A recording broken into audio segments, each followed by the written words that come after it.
नमस्कार दोस्तों, स्वागत है आपका आपके अपने YouTube चैनल पर। देखिए, बहुत सारी क्वेरीज़ आ रही थी हमारे पास कि सर कैसे पेंसिल को शार्प करें या किस तरीके हम पेंसिल का यूज़ करें या पेन का यूज़ करें, और पेंसिल कैसे शार्प करनी है हमें, क्योंकि लॉन्ग डिक्टेशन लिखने में बच्चों को बहुत ज़्यादा प्रॉब्लम हो रही थी। और कई सारे स्टूडेंट हैं जो पेन का यूज़ करते हैं, तो पेन का यूज़ करने से और पेंसिल का किस तरीके से यूज़ करना है। और एक और बात कि जब हम पेज फोल्ड करते हैं डिक्टेशन लिखते टाइम, तो स्टूडेंट्स के ना वर्ड्स छूट जाते हैं। आज ये सारी बातें आपको इस वीडियो में मैं बताने वाला हूँ। मैं आपको पेंसिल से और पेन से शार्पनर से और कटर से पेंसिल शार्प करनी सिखाऊंगा कि किस तरीके से आप लॉन्ग डिक्टेशंस लिखने के लिए और पेंसिल की निब को थोड़ा स्मूथ बना सकते हैं, जिससे आपकी आउटलाइंस ठीक बने। क्योंकि आपकी आउटलाइन जितनी ज़्यादा साफ़ बनेंगी उतनी आप अच्छे से उसको रीड कर पाएंगे। तो आज मैं आप लोगों को ये डेमो बता रहा हूँ। देखिए, ये शार्पनर से कई सारे बच्चे यूज़ करते हैं ना, तो ये मैंने पेंसिल शार्प की, ये देखिए, तो हमारी ऐसी निब रेडी होती है। ठीक है, जब हम पेंसिल शार्पनर से शार्प करेंगे तो हमारी ये जो है निब रेडी होगी। ये इस इतनी बड़ी निब से हम डिक्टेशन लिखने में ज़्यादा लॉन्ग डिक्टेशन नहीं लिख पाएंगे। और थोड़ा सा जब हम 800 वर्ड की डिक्टेशन लिखते हैं या 1000 वर्ड की डिक्टेशन लिखेंगे तो इतनी बड़ी निब से लिखना थोड़ा पॉसिबल नहीं होगा, क्योंकि ये थोड़ा सा लिखने के बाद ख़राब हो जाती है। ठीक है, अब दूसरा मैं आपको कटर से शार्प करके दिखाऊंगा पेंसिल, कि कटर से जब हम पेंसिल को शार्प करते हैं तो किस तरीके से उसकी निब को हम यूज़ कर सकते हैं। देखिए, ये भी कई सारे बच्चे पूछना चाहते हैं कि सर किस तरीके से आप पेंसिल को शार्प करें कि जिससे उसकी निब ना टूटे, क्योंकि पेंसिल शार्प करना भी शॉर्ट हैंड में एक बहुत बड़ा काम ही है अपने आप में। क्योंकि जिस तरीके से हम अपनी निब को शार्प रखेंगे और स्मूथ रखेंगे तो उतनी अच्छी डिक्टेशन लिखी जाएगी और लिखते लिखते ना टूटे आपकी निब। तो इसके लिए किस तरीके से आपको पेंसिल को शार्प करना चाहिए, देखिए ये कटर हमने लिया, ये छोटा कटर आप लेंगे, ये हैंडी रहता है थोड़ा सा।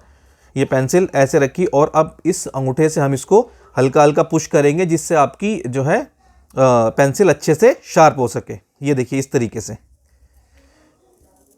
से ये इसको ऐसे हम हल्का हल्का पुश करेंगे, जिसकी वजह से हमारी जो है पेंसिल शार्प हो सके अच्छे से। और शॉर्ट हैंड लिखने के लिए कौन सी पेंसिल का इस्तेमाल करिए, तो ये मैं पहले ही बता चुका हूँ, एक बार फिर से मैं बता देता हूँ। इस पेंसिल का यूज़ करना है आपको शॉर्ट हैंड लिखने के लिए। ठीक है, ग्रीन कलर की ये जो पेंसिल है, इस पेंसिल का इस्तेमाल करना है आपको। तो इस तरीके से आप अपनी पेंसिल को शार्प करेंगे। ये देखिए, ये हमारी निब रेडी हो जाएगी अभी पेंसिल की।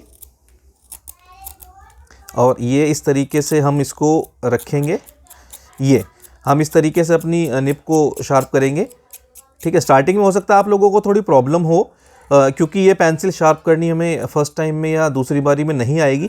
इसके लिए थोड़ी प्रैक्टिस लगेगी। अब क्योंकि आप स्किल टेस्ट की तैयारी कर रहे हैं तो कंटिन्यू पेंसिल शार्प करने का आपका काम रहेगा ही, तो इसलिए आप धीरे धीरे इसमें परफेक्ट हो जाएंगे। जब एंड में हमारी निब ऐसे रेडी हो जाती है तो इसको हम ऐसे शार्प कर लेते हैं, और जो थोड़ा आगे का ग्रेफाइट ख़राब हो जाता है उसको ऐसे ठीक कर लेते हैं हम। ठीक है, तो ये देखिए, ये है आपकी पेंसिल जो मैंने कटर से शार्प की है। ठीक है, और ये है आपकी पेंसिल जो शार्पनर से शार्प की है। अब इस पेंसिल से आप लॉन्ग डिक्टेशन लिख सकते हैं, और आप 1000 वर्ड या 1200 वर्ड लिखते हैं तो इजीली लिखे जाएंगे कंपैरेटिवली शार्पनर से जो आपने पेंसिल को शार्प किया है। देखिए, मैं अच्छे से दिखा देता हूँ आपको, ये डिफरेंस रहता है निब का। ठीक है, इसकी निब देखो कितनी छोटी है, अभी आप लोग देख पा रहे होंगे ठीक से ना। ये देखिए, अभी मैं इससे लिख के भी दिखाऊंगा आपको। और दूसरी चीज़, कई सारे स्टूडेंट पेन का यूज़ करते हैं, तो पेन से लिखने में और पेंसिल से लिखने में किस में ज़्यादा फ़ायदा रहता है, तो मैं सभी स्टूडेंट्स को ये प्रेफर करना चाहूँगा कि आप पेंसिल से लिखना ज़्यादा ठीक रहेगा, क्योंकि आपकी आउटलाइंस ठीक से बनेंगी। और पेन का यूज़ करते करते ना कई बार क्या प्रॉब्लम होती है, देखिए मैं बताता हूँ आपको। ये हो गई आपकी पेंसिल शार्प। ठीक है, अभी जब आप डिक्टेशन लिखते हैं तो डिक्टेशन लिखने के लिए क्या तैयारी होती है हमारी, सबसे पहले तो हमारा नोटपैड ऐसे सीधा होना चाहिए। ठीक है, नोटपैड सीधा होने के बाद हम उसको ऐसे ये 2 पार्ट में डिवाइड कर लेते हैं, और पेज को ऐसे मोड़ेंगे, यहाँ से इस तरीके से हम पेज को ऐसे मोड़ लेते हैं। ठीक है, फिर नेक्स्ट पेज पे ऐसी लाइन डाल, जहाँ तक हमें एक आइडिया रहता है कि डिक्टेशन हम कहाँ तक लिख सकते हैं, वहाँ तक हम पेज फोल्ड कर लेते हैं इस तरीके से। ठीक है, ये आपने डिक्टेशन लिख ली, या आपने तैयारी कर ली डिक्टेशन लिखने की। इस तरीके से क्योंकि मैं राइट हैंड से लिख रहा हूँ, इसलिए मैं लेफ्ट साइड से पेज फोल्ड करके रखूँगा। जो भी स्टूडेंट लेफ्ट हैंड से लिखेंगे वो यहाँ से राइट साइड से अपने सेम इसी तरीके से पेज फोल्ड करके रखेंगे। तो अब मैंने फॉर एग्जांपल मैंने यहाँ से डिक्टेशन लिखनी स्टार्ट की, और लिखते जब मैं यहाँ पर आया कि मेरा पेज एंड होने वाला है, तो चौथी या पाँचवीं लाइन में नीचे से यहाँ से देखिए चौथी या पांचवी लाइन में जब मैं यहाँ तक लिखते लिखते आ गया ना, ये मैं लिख रहा हूँ this bill has been introduced in this august house, तो यहाँ तक जब मैं एंड में पहुँचूंगा तो इस वाले हाथ से ये वाला हाथ ऑटोमेटिकली यहाँ पर आ जाएगा, पेज को ऐसे पकड़ लेंगे और फिर डिक्टेशन ऐसे आपकी चलती रहेगी। और जैसे ही ये पेज एंड होगा तो इसको ऐसे ऐसे पलटेंगे और यहाँ से आप डिक्टेशन लिखना कंटिन्यू कर देंगे। फिर दोबारा जब हम लिखते लिखते एंड में आ जाएंगे, तो जब यहाँ पर हम एंड में आ जाएंगे तो ये पेज ऐसे पकड़ेंगे और इसको ऐसे झटके से फोल्ड कर देंगे। ठीक है, इस तरीके से ये तरीका होता है पेज को पलटने का डिक्टेशन लिखते टाइम। ठीक है, और डिक्टेशन लिखने से पहले आपको कैसे करना है, डिक्टेशन लिखने से पहले आपको ऐसे इसको दो पार्ट में डिवाइड कर लेना है। कई सारे बच्चे कैसे लिखते हैं, जो मैंने देखा है बच्चों ने अपनी जो आउटलाइंस भेजते हैं ऐसे इनको 3 पार्ट में डिवाइड कर लेते हैं। इतना करने की आपको ज़रूरत नहीं होती। ठीक है, आप एक सिंगल ऐसे लाइन ड्रॉ करके भी लिख सकते हैं इजी डिक्टेशन। और ये लिखने के क्या फ़ायदे होते हैं आपको, ये लिखने का फ़ायदा आपको ये होता है कि जब आप डिक्टेशन लिखते हैं ना तो यहाँ से यहाँ तक आने में आपको टाइम लगता है, पहली बात। और दूसरी बात, जब हम डिक्टेशन को ट्रांसक्राइब करेंगे, ट्रांसक्राइब करते टाइम क्या होता है हमसे, ट्रांसक्राइब करते टाइम ना गलतियाँ होती हैं कि लाइन मिस हो जाती है हमसे। तो यहाँ पे अगर आप लिखेंगे तो आपके मान लीजिए 4 से 6 वर्ड्स आएंगे अगर हम ऐसे लिखते हैं तो, और अगर हम ऐसे पूरे का इस्तेमाल करेंगे तो हमारे 10 से 12 वर्ड्स आते हैं। तो लाइन छूटना कोई बहुत बड़ी बात नहीं है, बहुत ही कॉमन सी बात है कि ट्रांसक्राइब करते टाइम बच्चों की लाइन छूट जाती है और फिर उसको मैच करने में प्रॉब्लम होती है। तो एक ये भी रीज़न है कि लाइन डाल के हम लिखते हैं कि इन केस अगर हमारी लाइन छूट जाए तो वो ज़्यादा नुकसान ना हो हमारा। ठीक है, ये दूसरी बात हो गई। पहली क्या, जब आप यहाँ से यहाँ तक लिखने में आएंगे तो ये टाइम वेस्ट होता है, ये भी टाइम हमें बचाना होता है क्योंकि डिक्टेशन तो कंटिन्यू चल ही रही है ना। और दूसरा, जब हम ट्रांसक्राइब करेंगे इसको, जब हम इसको टाइप करेंगे तो लाइन जब हमारी छूट जाती है तो लाइन छूटने में प्रॉब्लम नहीं होती हमें। और एक चीज़ और मैं आप लोगों को बताता हूँ, जब हम पेंसिल ऐसे शार्प करते हैं ना तो कई बार क्या होता है कि ये यहाँ पे ना हमसे ग्रिप नहीं बन पाती। जब आप इस तरीके से लिखते हैं डिक्टेशन तो ऐसे ग्रिप नहीं बन पाती। तो इसके लिए आप क्या करेंगे, इसके लिए आप यहाँ से थोड़ी सी इसको इस तरीके से ऐसे शार्प कर लेंगे, ऐसे कट लगा लेंगे इसमें। तो इसकी वजह से क्या होगा ना, यहाँ से आपकी ग्रिप बहुत हैंडी हो जाएगी। ग्रिप हैंडी होने की वजह से आप इसको पेंसिल को अच्छे से कंट्रोल कर पाओगे। ठीक है, इस तरीके से ये ऐसे कर लोगे जब आप, तो इस तरीके से आप इसमें ये ग्रिप बनाने के लिए इस तरीके से आप इसमें कट लगा सकते हैं। ये आपकी शॉर्ट हैंड राइटिंग को और थोड़ा स्टेबिलिटी देता है और आपका कंट्रोल बना के रखता है पेंसिल के ऊपर। जब आप इसे लिखेंगे तो आपकी आउटलाइंस बहुत ज़्यादा स्मूथ बनेगी और अच्छी बनेगी। ठीक है, और एक ये डिक्टेशन इससे लिखेंगे जब आप, तो ये बहुत जल्दी जो है घिस जाएगी इसकी निब।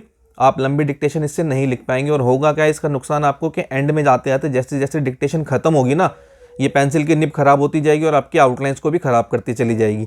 इसीलिए ये प्रेफर किया जाता है कि आप अपनी पेंसिल को जो है कटर से शार्प करें ताकि आप अपने डिक्टेशन को अच्छे से लिख पाएँ। क्योंकि आफ्टरऑल जितनी अच्छी डिक्टेशन आप लिखोगे उतना अच्छा पढ़ोगे, और जितनी अच्छी रीडिंग करोगे उतनी ही अच्छी आप इसको टाइप भी कर पाओगे। और एक चीज़ और, जब आप पेन से लिखते हैं ना डिक्टेशन, तो देखिए पेन से भी आप लिखी जाती है। अब कई सारे स्टूडेंट ऐसे हैं जो पेन से कंटिन्यू लिखते ही आ रहे हैं काफ़ी टाइम से, तो ठीक है कुछ नहीं किया जा सकता। लेकिन जिन्होंने अभी स्विच किया है ना पेंसिल और पेन के ऊपर, तो मैं उनको प्रेफर करूँगा कि आप पेंसिल से ही लिखिए। क्योंकि एक चीज़ क्या होती है ना, जब आप इसमें डिक्टेशन लिखते हैं ना तो जेल पेन से या बॉल पेन से जब आप लिखोगे तो हल्के हल्के ना ऐसे निशान लग जाते हैं।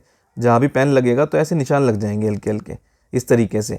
तो इसमें होता है क्या है कि आप अगर ये अबव द लाइन हुआ तो आप इसको ए पढ़ोगे, अगर ये लाइन पे बना तो आप इसको दा पढ़ोगे। और कई बार इसकी इंक की वजह से चाहे आपका कितना भी अच्छा कंट्रोल हो, जब आप एक लॉन्ग डिक्टेशन लिखेंगे या 800 या 1000 वर्ड की, या फिर उसको ट्रांसक्राइब करेंगे तो हल्का फुल्का पेन लग ही जाता है कभी कभी, और आपकी आउटलाइंस बिगड़ने का थोड़ा डर रहता है। इस वजह से पेन को मना किया जाता है लिखने के लिए। और एक चीज़ और थी, बच्चों का एक ये भी डाउट था कि सर स्केच कैसे बनाते हैं, तो मैं आज आपको स्केच भी बना के दिखा देता हूँ लाइव कि किस तरीके से हम स्केच को बनाते हैं। देखिए यहाँ से मैंने स्केच बनाना स्टार्ट किया। ठीक है, ये आपके सामने ही बना रहा हूँ मैं। इंग्लिश को देख के मैं स्केच बनाऊँगा, और जिस आउटलाइन को मेरे को बनाने में प्रॉब्लम आएगी वो मैं यहाँ से इसकी हेल्प ले लूँगा। Sir, we in parliament are being asked to endorse the proclamation at the same time we have not been furnished। इस तरीके से मैंने स्केच बनाया। मान लीजिए ये मैंने पूरा स्केच बना लिया अपना, with the report which the governor had sent to the president. ये मान लीजिए एक फॉर एग्जांपल 400 वर्ड का स्केच है, ये मेरा स्केच रेडी हो गया। अब इसी के ऊपर मैं पेंसिल चलाऊंगा एक टाइम बाउंड मैनर में, इसको पढ़ के, जैसे जो मैंने आउटलाइन बनाई है इसको पढ़ के। अब इसका काम खत्म हो गया।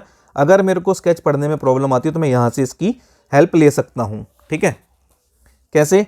Sir, we in parliament are being asked to endorse the proclamation at the same time we have not been furnished with the report which governor had sent to the. अब जैसे मान लो ये आउटलाइन मेरे को पढ़ी नहीं जा रही कि मैंने भाई क्या बनाया, पहली बार मैं इस तरीके से प्रैक्टिस कर रहा हूँ, तो मैं क्या करूँगा, मैं यहाँ से हेल्प ले लूँगा इसकी कि क्या लिखा है यहाँ पे लिखा प्रेसिडेंट, तो ये प्रेसिडेंट था, तो governor had sent to the president. इस तरीके से मैं अपने स्केच को कंप्लीट करूँगा। तो ये थी वो कुछ ऐसी इंपॉर्टेंट बातें जो आपकी स्टेनोग्राफी को इंप्रूव कर सकती है। छोटी छोटी बातें होती हैं पर लेकिन अगर आप इनका ध्यान रखेंगे तो आपके डिक्टेशंस जो है अच्छे से लिख पाएंगे, आप प्रैक्टिस अच्छे से कर पाएंगे और आपकी स्टेनोग्राफी दिन ब दिन अच्छी होती जाएगी।